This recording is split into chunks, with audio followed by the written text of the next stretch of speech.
오늘은 강림절 제2주입니다. 강림절 제2주인데요. 오늘 마가복음 1장 1절부터 8절의 말씀으로 여러분과 말씀 나누겠습니다. 네, 여러분 구약 성경의 마지막 성경이 뭔지 아시나요? 말라기입니다. 말라기. 구약 성경의 맨 마지막을 보면 말라기가 나옵니다. 말라기 4장 5절에서 6절은 그 마지막 때의 예언자 엘리야를 보낼 것이라고 그 약속으로 끝을 맺습니다. 제가 카톡방에 말씀 올려줬는데요. 한번 읽어보시면 좋을 것 같습니다. 구약 성경의 마지막이 엘리야를 보내주실 것이라는 것으로 마치는 거죠. 이 얘기가 도대체 오늘 무슨 상관인가 라고 생각하실 것 같은데요. 엘리야랑 예수님이랑 어떤 관계인지 오늘 한번 나눠보겠습니다. 엘리야는 와서 아버지와 자녀, 즉 하나님과 이스라엘 백성 사이의 관계, 그 사이에서 희미해진 언약을 다시 회복시킬 것이라고 말합니다. 그러니까 이게 무엇을 전제하냐면요, 하나님과의 관계가 단절되었다는 것을 전제합니다. 하나님과의 관계가 단절되니까 그 회복이 필요하니까 그런 염원을 가지게 되는 거죠. 아버지와 자녀의 관계, 하나님과 이스라엘 백성 사이의 관계의 회복, 그것을 암시하는 것이 말라기의 마지막입니다. 마가복음은 구약의 마지막 책의 약속을 받으면서 예수 그리스도의 복음을 시작합니다. 예수 그리스도의 복음의 시작이니라 라고 나오죠. 오늘 우리가 보는 성경으로 이 종이 한 장이 지나가는데 물리적인 시간으로는 400년이 지났습니다. 그러니까 말라기 마지막 장에서 마가복음 1장까지의 시간이 400년이 지난 겁니다. 400년. 그 텀이 400년이에요. 그 사이에 얼마나 많은 사람들의 하나님과의 관계가 단절되고 이스라엘은 점점 힘들어지고 포로가 되었는데 나라는 망해가는데 그 기다림이 아주 영원히 컸을 것입니다. 그 성경은 그 시간들을 복역기간이라고 말합니다. 복역기간. 교도소 복역기간이라는 말이 있죠. 복역기간. 이사야 40장 2절의 말씀인데요. 거기서는 이것을 복역기간이라고 표현합니다. 성경은 그리스도께서 오시기 전까지의 인간의 상태를 노예라고 얘기를 합니다. 노예. 현대의 표현하고는 좀 다르지만 노예입니다. 노예나 종. 그리고 예수님은 마치 하나님께서 이집트의 노예였던 이스라엘 백성들을 구원하셨던 것처럼 다시 이스라엘의 백성들을 동일하게 죄의 노예였던 우리를 다시 구원하실 것이라는, 구원하셔서 건져내셔서 자유롭게 하실 것이라는 그 말씀을 하십니다. 오늘 교회력의 모든 본문들, 이사야와 마가복음 일관되게 이야기를 하고 있습니다. 성경이 말하는 회개라는 것이 있습니다.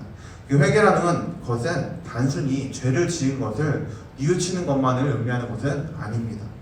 그것을 죄를 고백하는 것만을 의미하는 것은 아니죠. 죄를 고백하는 행위 자체를 회개라고 얘기하지 않습니다. 회개란 주님께서 우리를 노예된 상태에서 해방시키시고 구원하심으로써 완전히 새로운 삶, 자유인의 삶을 살 수 있도록 돌이키시는 것을 의미합니다. 주님께서 우리를 노예된 상태에서 구원하심으로 완전히 새로운 삶을 살도록 돌이키시는 것, 그것이 바로 회개입니다. 이것은 반복되지 않는 단 한 번의 사건입니다. 반복되지 않는 단 한 번의 사건입니다. 우리의 어떤 행동이나 습관이 아닙니다. 회개는 우리의 어떤 행동이나 습관만을 의미하는 것이 아닙니다. 회개는 새로운 시대의 시작을 말하는 것입니다. 이 새로운 시대에는 더 이상 눈에 보이는 성전이 하나님과 맺은 언약의 증거가 되지 않습니다. 오직 성령의 세례, 우리 안에 계속해서 함께 하시는, 우리 안에서 역사하시는, 우리 안에서 살아계시는 성령님의 그 스스로가 증거가 되어서 우리의 삶을 하나님께로 이끌어냅니다. 이제 남은 것은 그 사실을 믿고 살아가려는 우리의 결단과 반응입니다. 여러분은 어떤 결단과 반응을 할 수 있겠습니까? 성령님께서 우리를 하나님께로 이끄시는데 우리는 어떤 결단과 반응을 해야 될까요? 여러분, 오랜 기다림은 끝났지만 아직 끝나지 않은 것이 있습니다. 이미 오셨었지만 우리는 그분의 다시 오심을 기다리고 있습니다. 예수님께서 이미 오셔서 죽으시고 부활하셔서 승천하셨습니다. 그리고 우리는 다시 오실 예수님을 기다리는 존재입니다. 마라나타, 주 예수여 다시 옵소서 라고 고백하는 우리의 신앙이 가진 것은 예수님께서 다시 오실 것이라는 그 재림의 신앙입니다. 다시 오심을 기다리는 존재입니다. 우리는. 그런데 과거의 기다림과의 결정적인 차이가 하나 있습니다. 이스라엘 백성이 말라기에서 마가복음으로 가는 400년 동안 기다린 그 시간과 우리의 예수님을 향한 기다림의 그 차이가 하나 있는데요. 그 차이는 우리가 예전과는 다르게 더 이상 노예의 상태가 아니라는 것입니다. 우리는 더 이상 죄의 노예가 아닙니다. 우리는 더 이상 죄와 죽음의 종이 아닙니다. 그 종 노릇을 할 이유가 없는 것이죠. 왜냐하면 예수님께서 이미 오셨고 십자가를 통해서 우리를 구원하셨기 때문입니다. 주님은 매일같이 무너지는 우리에게 하나님의 뜻대로 살아갈 수 있다. 하나님의 뜻대로 살아보라. 그렇게 말씀하십니다. 여러분 혹시 좌절과 패배감을 갖고 계십니까? 혹시 내가 실패했나? 라는 생각을 하십니까? 아니면 매일같이 넘어지십니까? 우리는 우리를 향해서 말씀하시는 하나님의 음성을 들어야 합니다. 하나님께서 내가 새 일을 행할 것이다 라고 말씀하십니다. 패배감에 젖어있는 우리에게 내가 새 일을 행할 것이다 라고 말씀하십니다. 여러분 이것이 회개의 핵심입니다. 나는 더 이상 노예가 아니라는 선언. 우리는 다 이기지 못했지만 마치 이긴 것처럼 살아가야 합니다. 여전히 현실이 비관적이어도 다시 고개를 높이 들어서 다시 살아가야 합니다. 눈에 보이는 것이 하나 없어도 우리는 내일을 향해서 살아가야 합니다. 우리가 자유함을 철석같이 믿어야 합니다. 그것들이 일시적으로 나를 묶더라도 더 이상 영원히 묶어놓지 않다는 것을 믿어야 합니다. 그리고 그것이 바로 회개라는 것을 우리가 기억해야 합니다.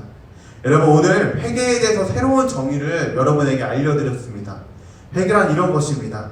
자유함을 철석같이 믿는 것, 그리고 일시적으로 죄가 나를 묶더라도 더 이상 영원히 묶어놓지 않을 것이라는 그 믿음을 갖고 살아가는 것입니다. 여러분 우리의 기다림은 완성을 향합니다. 그 완성은 예수님께서 다시 오시는 것입니다. 주님께서 모든 것을 완전하게 하실 것을 그 날을 기대하며 마라나타 예수님 다시 오소서 라고 고백하며 살아가는 것입니다. 우리 마음에 두 번의 촛불을 켜고 있습니다. 지난주에 첫 번째 촛불을 켰고요. 오늘은 두 번째 촛불을 켰습니다. 강인절, 대강절 두 번째 날이기 때문입니다. 여러분 혹시 교회를 오래 다녔죠? 많은 친구들이 교회를 오래 다닌 것 같습니다. 저도 교회를 오래 다녔고요. 선생님들도 교회를 오래 다니셨습니다. 어렸을 때부터 교회에서 성탄절을 보내면, 크리스마스를 교회에서 보내면 보통은 성탄 축하 예배라는 이름의 예배를 드립니다. 성탄 축하 예배. 이런 성탄 축하 예배를 하면은 어떤 교회에서는 아니면 집에서는 케이크에 초를 꽂고 후 부르면서 이렇게 외친 경험이 한 번쯤 있을 것 같습니다.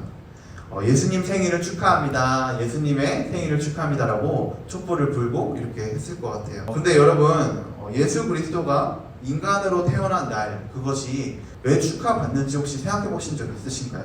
아기 예수님의 생일을 축하한다는 것이 어떤 건지 혹시 생각해 보셨나요? 혹시 그게 좀 이상하지 않나? 라고 생각해 보지 않았나요? 우리는 때때로 보통의 아기를 대하는 것처럼 아기, 아직 돌이 지나지 않은 갓 태어난 신생아 아기를 대하는 것처럼 아기 예수님에 대한 낭만적인 시각을 갖고 있기도 합니다.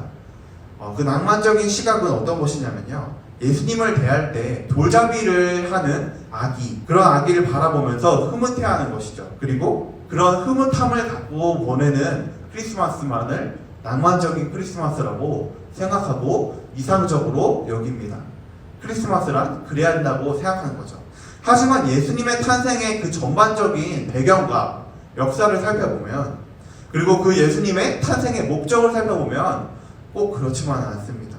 하나님의 본체이신 그분이 왜 인간의 몸을, 가장 연약한 존재인 아기의 몸으로 오셨는지, 왜 그런 방법이 필요했는지, 왜 하필 마국간이었는지 그것에 대한 생각 없이 예수님 생일 축하합니다, 예수님 생일 축하해요 라고 성탄절과 강림절, 대림절, 대강절을 보내는 것이 무의미한 것 같습니다. 여러분 이번 주에는 인간이 되신 예수님, 예수 그리스도의 존재와 그 성육신의 목적을 꼭 생각해 보았으면 좋겠습니다. 팬데믹, 코로나 팬데믹이 아주 심해져서 올해에는 교회에서 뭔가를 하기 어려울 것 같지 않나라는 생각을 하고 있습니다. 저는 어렸을 때 교회에서 이때쯤 되면 새벽성을 돌기도 했었는데요. 여러분도 그런지 모르겠네요. 크리스마스 이후에 가족끼리 교회에 가는 것, 성탄 전야제라고 하죠. 성탄 전야제에 교회에 가는 것마저도 불가능하지 않을까라는 예측이 들려옵니다. 어떻게 될지 모르겠어요. 그런데 우리의 시선은 이런 현상과 상황에 매몰되곤 합니다. 그리고 우리가 모이지 못하는 상황, 현상, 이것들에 대한 한탄, 그리고 영 들뜨지 못하는 어떤 그런 분위기 속에서 우리의 초점은 예수님, 그가 왜 이 땅에 오셨는지, 왜 인간이 되셨는지에 대해서 고정되어야 할 필요가 있습니다. 다시 말해서 우리가 모이지 못하는 것에 대해서 아쉬움을 갖고 한탄하면서 마음을 어렵게 하는 것보다 왜 예수님께서 다시 오셨는지, 왜 예수님께서 다시 오실 것인지, 왜 예수님께서 다시 오셔야만 하는지에 대해서 생각해 보았으면 좋겠습니다. 여러분, 우리 예수 그리스도께서는 다시 오셔서 우리를 자유케 하신 분이십니다. 그리고 그 자유케 하신 예수님께서 우리를 새롭게 하시고 하나님과의 단절된 관계를 회복시키실 것이라는 믿음을 가지시길 바랍니다. 그 예수님께서 죽으시고 부활하셔서 구원하시고 자유케 하셨습니다. 이처럼 예수님의 탄생과 예수님의 부활과 예수님의 다시 오심은 분명한 목적을 갖고 있습니다. 그 목적은 여러분과 저를 향한 것입니다. 하나님의 본체이신 예수님께서 인간의 몸으로, 아주 작고 연약한 몸으로 이 땅에 오신 것은 결코 우연이 아닙니다. 분명한 목적을 갖고 오신 일입니다. 여러분, 그러므로 자유로운 것처럼, 마치 내가 더 이상 노예가 아니고 자유인인 것처럼 자유로운 몸을 갖고 당당하게 기다리시길 바랍니다. 여러분, 당당하게 한 주간 살아가며 예수님께서 당장 오늘 오실지도 모른다라는 마음을 갖고 살아갈 때 예수 그리스도께서 우리의 마음을 새롭게 하실 것입니다. 이런 마음 갖고 한 주간 살아갈 때 여러분, 좌절하지 마시고요, 여러분, 희망을 갖고 살아가시길 바랍니다. 아무리 코로나 바이러스로 인하여 어려움이 있지만 그럼에도 우리 주 예수 그리스도께서 우리를 새롭게 하시고 자유롭게 하신다는 것을 믿음으로 고백하며 살아가시길 축원합니다. 기도하겠습니다. 예수님께서 이 땅에 오심으로 우리를 새롭게 하시고 자유롭게 하셨음을 믿음으로 고백합니다. 이 대강절의 기간 동안 우리가 예수님에 대해서 생각해보며 예수님에 대해서 고백하며 우리의 마음을 다시 잡을 때 예수님이 기뻐 받아주시고 그 마음 갖고 살아가는 우리에게 소망을 주시옵소서. 하나님, 우리의 삶이 참 어렵습니다. 코로나 바이러스로 인하여 많은 것이 멈추어지고 많은 것이 바뀌기도 하고 많은 것이 없어지기도 합니다. 많은 이들이 고통받고 어려워합니다. 주님, 그러나 그 가운데 주님께서 그 신음을 들으시고 주님께서 그 마음에 위로와 평강을 허락하여 주시옵소서. 이 코로나 바이러스가 속히 잠잠해져서 우리가 다시 모여 예배할 수 있게 하여 주시고 우리가 다시 모여 하나님을 향한 거룩한 꿈을 꾸며 살아갈 수 있게 하여 주시옵소서. 살아 역사하시는 예수님의 이름으로 기도드렸습니다. 아멘.